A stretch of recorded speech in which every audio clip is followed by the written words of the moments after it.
Sa mga hindi Ilocano, tuturuan ko kayo ngayong magluto ng buridibod.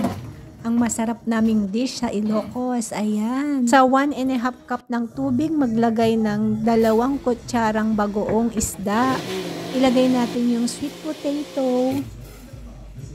Tapos ilagay natin yung sahog na isda. Pwedeng prito, mas maigi kung meron kayong inihaw.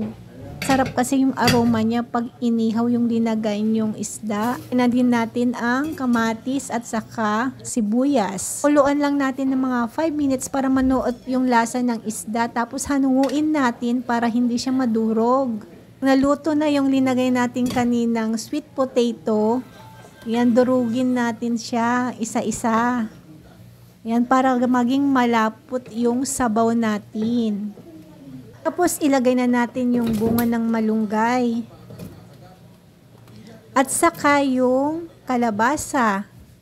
Masarap din to pag merong patani. Kahit na anong gulay na meron kayo pwedeng ilagay.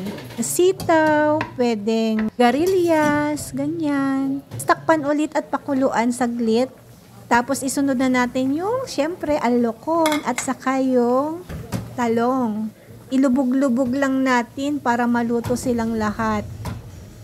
Tapos, takpan ulit hanggang sa maluto siya.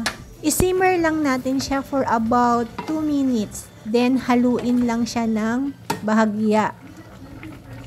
Ayan, luto na yan. Dapat hindi siya overcook. Ibalik na natin yung sahog na tilapia kanina. And, ready to serve. Enjoy buridibod.